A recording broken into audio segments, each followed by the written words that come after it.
Hello everyone! Today I'm going to rank some of my favorites fantasy tropes, and we are going to talk a bit about fantasy, the fantasy genre, so let's go!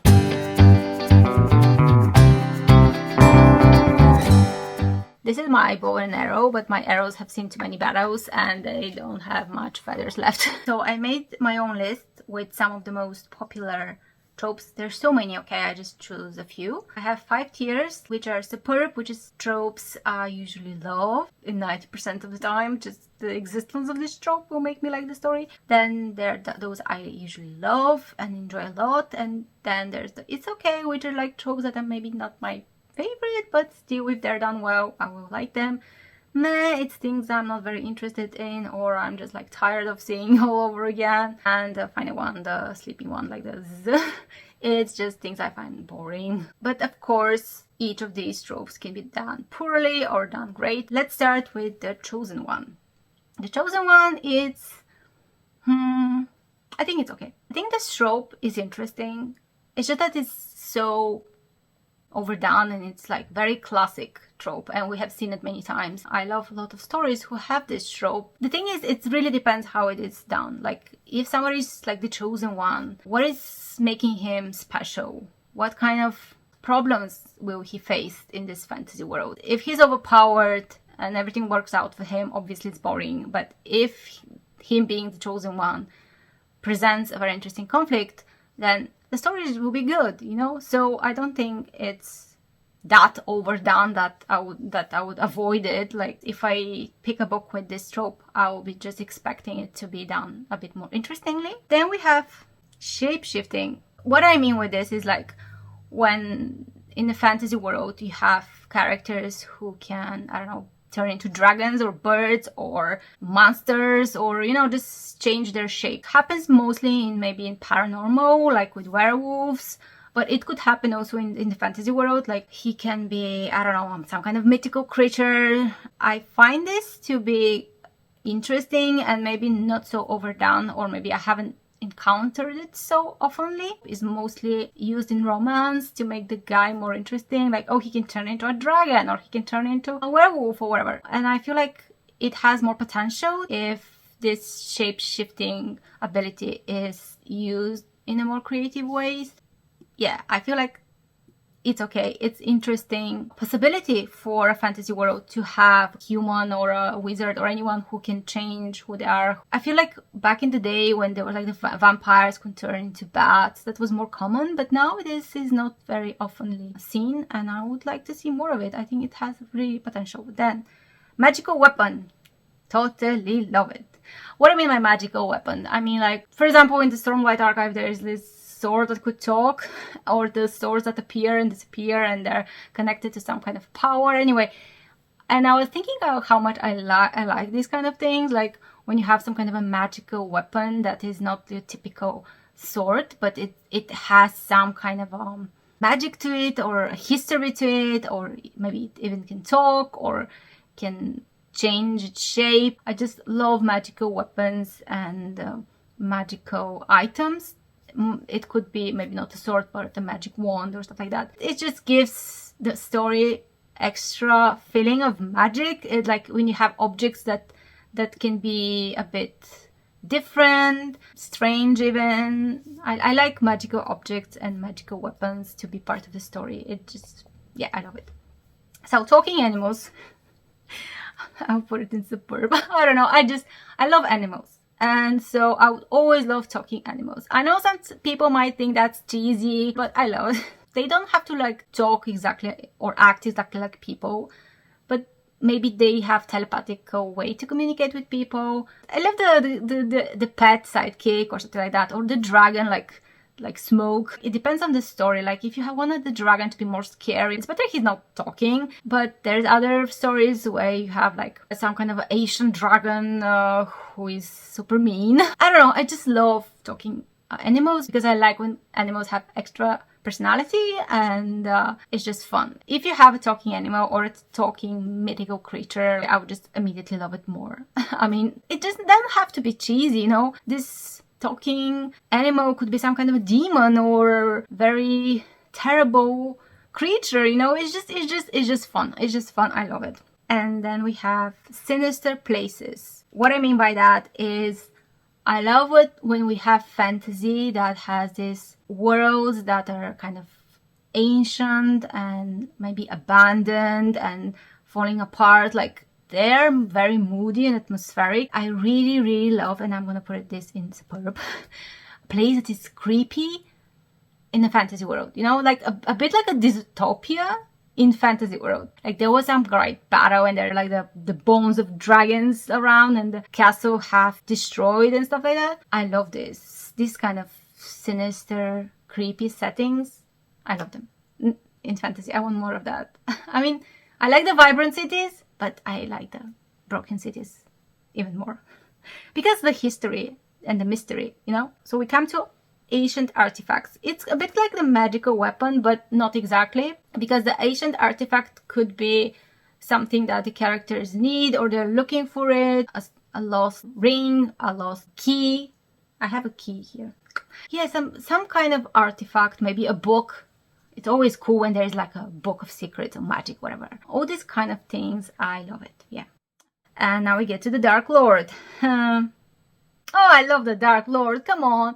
I mean, look, I do love great characters. I like when it's complicated, like when it's not so clear, divided between good and evil. But I also love the Dark Lord, like this power that represents evil, that represents all the dark and all the scary stuff into one individual or a group of individuals. It just automatically makes the story feel more epic or more like mythological, you know, because mythology has these figures, godlike figures who are larger than life and super scary. And you can have different bad guys in one story, like, right? You can have the Dark Lord and then you can have other characters in between. And the Dark Lord doesn't have to be some guy with a tragic past. He can just be somebody you really love to hate, you know? And sometimes this dark power doesn't have to be so complicated. Maybe its mythical presence in the story, it's enough, you know, just to push the characters to go on that journey they're going to. Of course, it could also be done very poorly. This Dark Lord could be just a carbon cut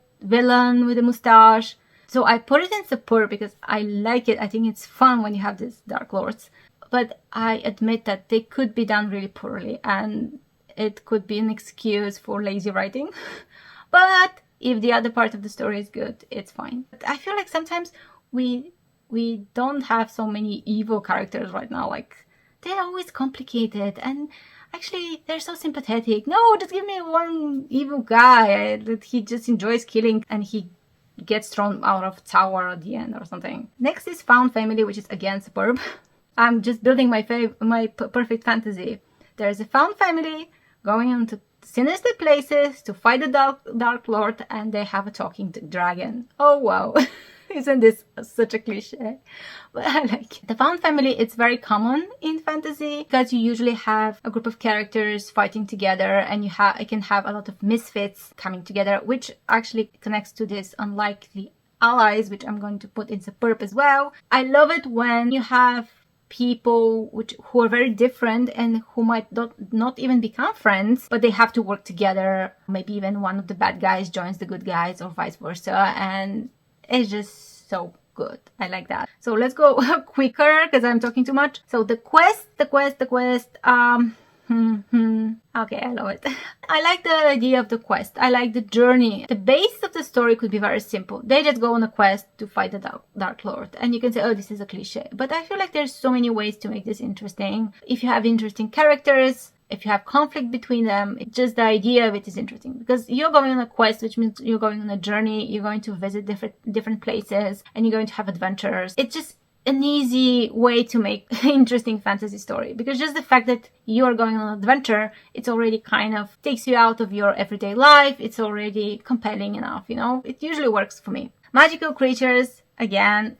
Oh my god, I think I love fantasy so much that I'll put all the tropes in superb. But yeah, I love magical creatures. If they talk, it's better. But even if they don't talk, also maybe some kind of a scary creatures like demons of the night, whatever. I love it when the fantasies has more different creatures. I like magical stuff in my fantasy. I like it to feel like anything is possible, or that this world is so different and they have so many different cool stuff, you know? I like that. Hard magic system. I'm not sure if it's controversial or not, but for me, hard magic system is just okay. On theory, it's okay that you have clear rules and that the magic is well thought, and that's great. But sometimes if you make it, if you over-explain it, like magic becomes almost like science, it just kind of starts to lose its appeal to me. Like you can have a very good hard magic system, which is very creative and great, but that in itself, it's not very compelling to me. I mean, if somebody tells me, oh, this book has a great magic system, and I'll be like, okay, what else is there? Are the characters cool? Talking about characters, here's the mentor. Yeah, and put it in meh. Why? I love the mentor as an idea. I love characters like Gandalf or, I don't know, Dumbledore. I used to like them a lot when I was a younger reader, but now I feel like they fit better in a young adult world, because I feel like in the real world, the mentor doesn't really exist in this way. Like, you can meet people who guide you, but nobody really cares to be your mentor. I feel like maybe because I matured, I feel like I want to have mentors in my fantasy which are also more realistic and more mature, in the sense that maybe you meet somebody and you learn from them, but they are more than your mentor. I think that's the problem with some of the classical mentors. Like, it feels like they just exist to help the main character, but I would like it if they were more layered and complex and we learn more about them. I actually would like if there is a reluctant mentor. I like this trope. Like, you find this grumpy person, like, who has seen so many battles and who doesn't want to have anything to do with fighting anymore, and you're like, no, please help me, teach me magic, because I need to ride my dragon. And the mentor's like, go away. I like that. I think I like this kind of mentors more, like the grumpy mentors, rather than the ones like, come my child, I will show you the wisdom of the world. No. Soft magic system. I love it. Could be a bit, oh, anything is possible, whatever the plot needs will happen. I mean, yeah. But also, the soft magic system is more magical because it's less explained, it's more mysterious, and you feel like there is more to know about it. Like, anything that feels more mysterious for me is more interesting, and because otherwise, if it's too scientific, it feels like more like sci-fi. I love sci-fi. It's just like when I read fantasy, I expect the fantasy to be more mysterious. Maybe that's how I feel these days. Maybe in a few months I'll change my mood. Oh, let's go to the redemption arc. Redemption arc is always superb. Yeah, maybe I just listed all the things I already like. I don't know if there's any trope I hate. I have to think about it. But I love good redemption. It's so compelling to see the process of reevaluating who you are and trying to be a better person or trying to fix your mistakes. It's just really compelling, especially when it's in a fantasy world where the stakes are usually higher. Totally love it. Also corruption arcs, when a good character gets corrupted. That's also very interesting, like the reverse of the redemption. So yeah, let's see. We have talking animals, sinister places, dark lord, found family, unlikely allies, magical creatures, and redemption. I guess one of our unlikely allies might be ex-dark lord. Yeah. Okay, I will just stop this video before I start to invent my own fantasy story. Let me know what are your favorite fantasy tropes, and I will see you again in another video. Bye!